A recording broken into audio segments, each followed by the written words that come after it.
So it looks like it's been quite the busy week for news and reveals and listings for the Transformer world. It doesn't seem to let up at all. And we got more to talk about today. We got some brand new masterpieces, and we got some brand new Studio Series stuff that's really changing the game in what we expect from the Studio Series line. So let's jump into that. It's going to be, oh my goodness. You know, like usually on the Saturday night live streams, we do a recap of the news of all the crazy stuff that happens throughout the week. This weekend's going to be TFcon, so we're going to have a different kind of live stream on Saturday. But man, oh man, like, is it going to be a busy week? I think so. I really do. So let's jump into it. We got a brand new masterpiece that was revealed by Takara Tomy on their mall website. The distributor photos went out first from all the different store distributors, and then we got the final nice HD images today with all the information. And let's talk about it. The Transformers masterpiece Beast Wars MP-48 Plus Dark Amber Lio Prime, aka Black Lioconvoy. Now, this is an homage to way back in the day when Lioconvoy made his debut in 1998 for the Beast Wars 2 or Beast Wars 2nd line. He had a whole bunch of repaints. Right out of the gate, he had Black Lioconvoy, he had a Flash Lioconvoy repaint, he had a Galva Lioconvoy repaint, he had some like sparkly green one, which never got released. He had a whole bunch of them, whole bunch. And then when you even look at even deeper, he had a metallic repaint with Robot Masters and stuff. So he had a whole bunch of color options. And when we got that original masterpiece back in February of 2020, the MP-48, it was only a matter of time before they were going to take that mold and paint it into one of those many ones that I just mentioned. Probably the black repaint being the most obvious, because people would be like, well, you could always sell a black repaint. And whenever it's a Convoy, an Optimus, it's always an easy sell when it's a black repaint. Probably the Flash Lioconvoy will be the next one, just to kind of like join the Optimus, because we already have our burning Convoy with Optimus, so it's only a matter of time before the Flash Lioconvoy will be done, and that photography will exist within masterpiece form. But anyways, as I say, it's still pretty cool. It's still pretty cool. I dig it. I like the colors. If I have one complaint, really, it's that the original masterpiece that we got, the MP-48 back in 2020, they advertised that it was going to come with a little Artemis figure. Artemis was this humanoid robotic female character that was part of the Beast Wars 2nd line, and she was advertised to be as an extra accessory, a little articulated figure that was going to be included with Lioconvoy. For one reason or another, she wasn't produced and was omitted from the final product, which sucked because she never had a figure in any shape or form. No PVCs, no nothing, zero. So it would have been the first time this character would have got any kind of figural representation. And what would have been kind of cool with this one is, while they couldn't do it with the original masterpiece with its classic colors, maybe have it be a bonus with the black repaint. Because traditionally, a lot of times, the repaints of core molds, if you will, usually sells less than that of the main one. You know, and it's not to say that black repaints aren't cool. They are.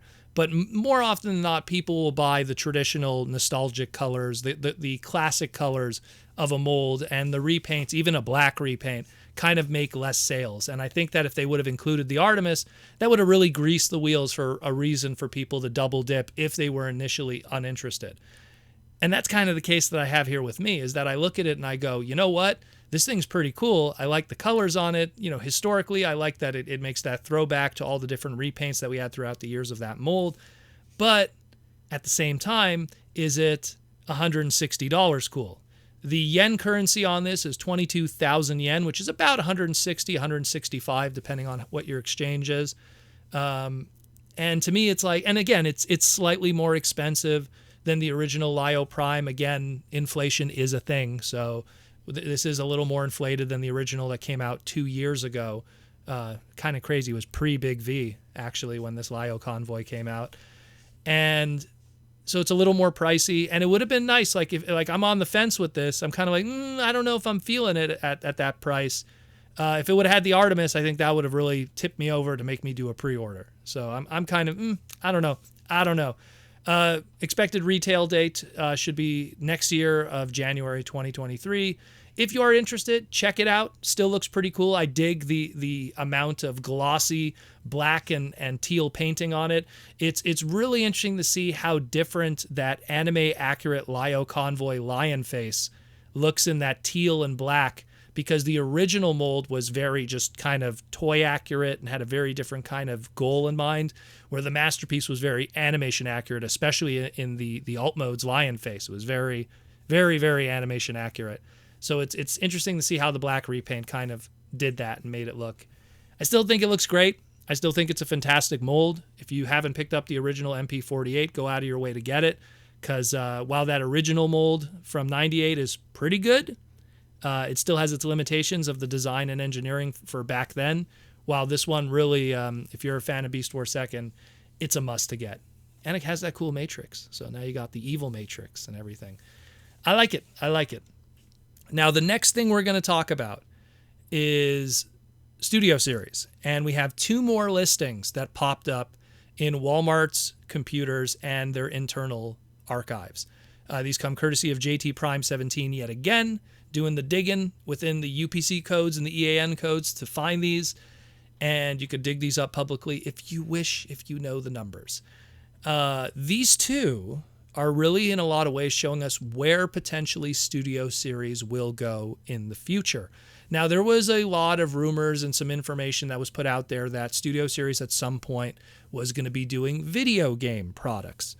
Now, the belief was that the video game stuff was going to be video game stuff related to the Michael Bay movies, because we had a whole bunch of Michael Bay movie video games between, the original all the way up until Dark of the Moon, and even a little bit of Age of Extinction stuff here and there. But in terms of the console stuff of like the PS3, the Wii, and the Xbox 360 and everything that moved forward from that, even the DS stuff a little bit, there was a lot of video game stuff related to the Michael Bay movies. So the belief was that we were just going to be getting those characters, all those video game exclusive characters, the Swindles and the stuff like that. And it seems that while we are going to be getting video game characters, it's not what we think.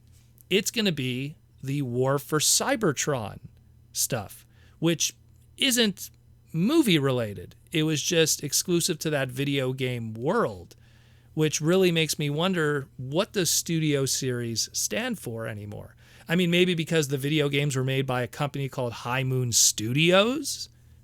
Is that the reason? It is weird. And I'll even get into more why it's weird when we go into the individuals that are included here. So the first one, which is probably the least exciting of the 2, but I'm still kind of curious how they're going to go about it, is we have a listing for a Transformers Generations Studio Series Deluxe class War for Cybertron Bumblebee.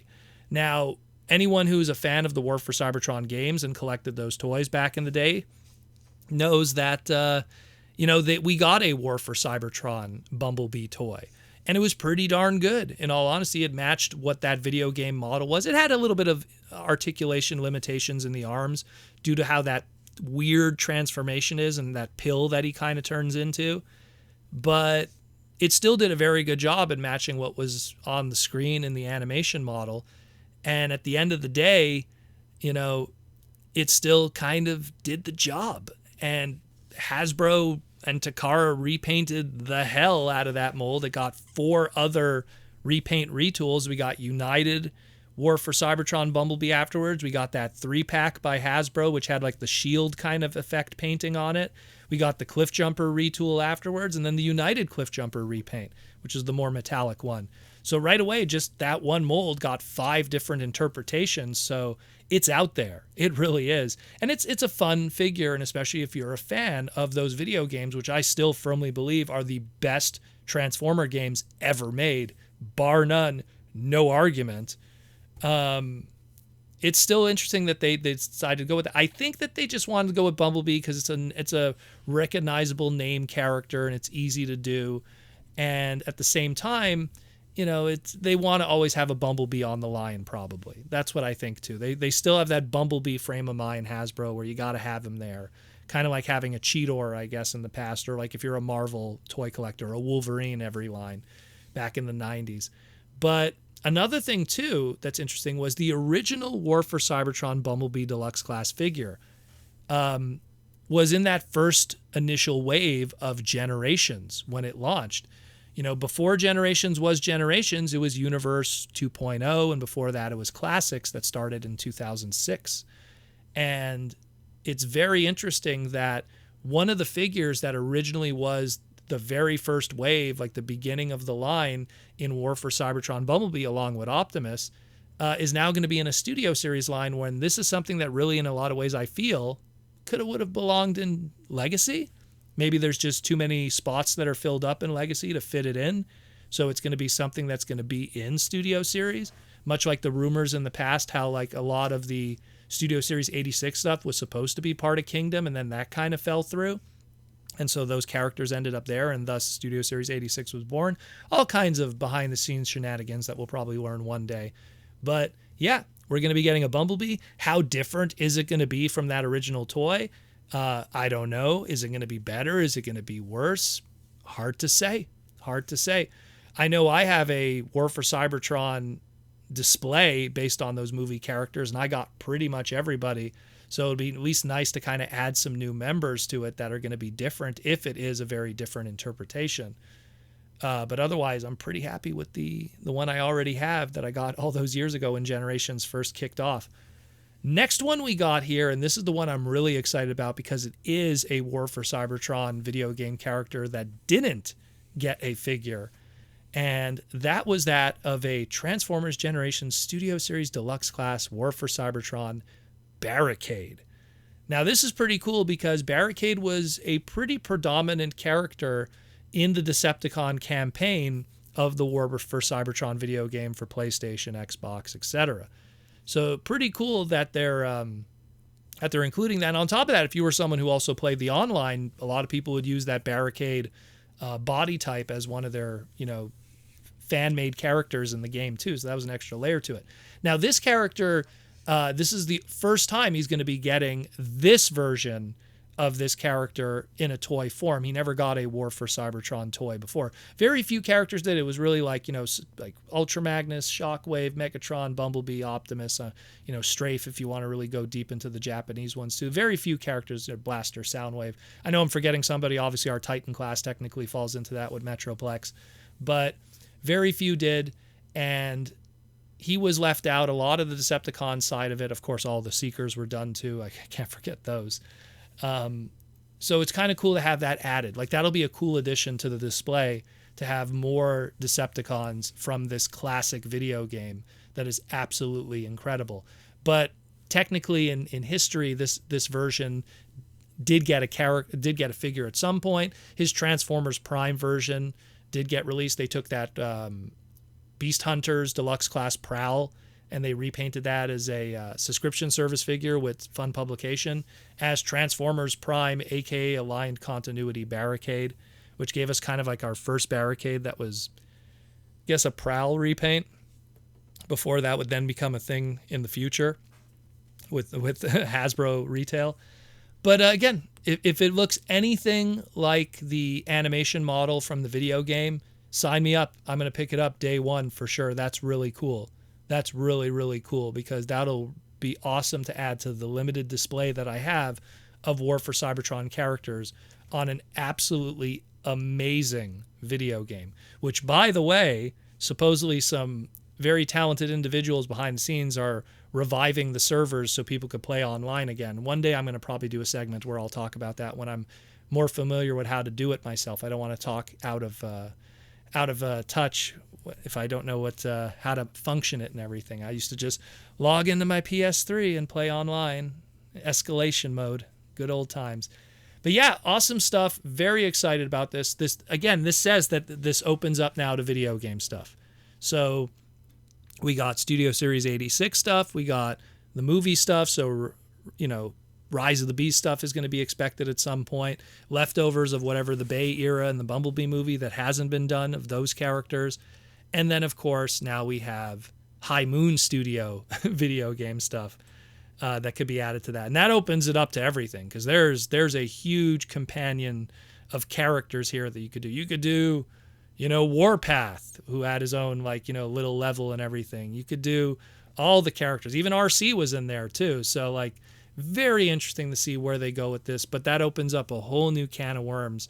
And I guess Hasbro is kind of looking in the long game, 3 to 5 years, and going, how many characters do we got left that we can milk Studio Series? Yeah, we got Rise of the Beast, which will feed us a whole bunch of them. And yeah, we got the leftovers of the Bayverse and the little scant leftovers of the Bumblebee movie that we could kind of tread over. And yeah, we got a huge list of G1 characters that we could revisit again with Studio Series 86 as long as they appeared in that movie, even in a 5-second form. But then afterwards you run out of stuff. So I think that, it leads to an interesting discussion in the future that I'm pretty sure I'd like to hear from the designers on how that idea came to be with Mark Mayer and everything. Either way, cool stuff, very interesting, and I hope to hear more about it. Time is running thin for me because countdown to TFcon is coming quick, and soon you won't be hearing my voice for a couple days. You will get a live stream. You will get a live stream from TFcon. I'm going to try to work something out with the hotel Wi-Fi, and hopefully we get a strong connection and we could do a live stream on the weekend, live from TFcon, hanging out with everybody. But we'll see how that goes down. That's a whole other story. Talk to you again soon, guys. Probably more news in the near future. And we'll see what happens then.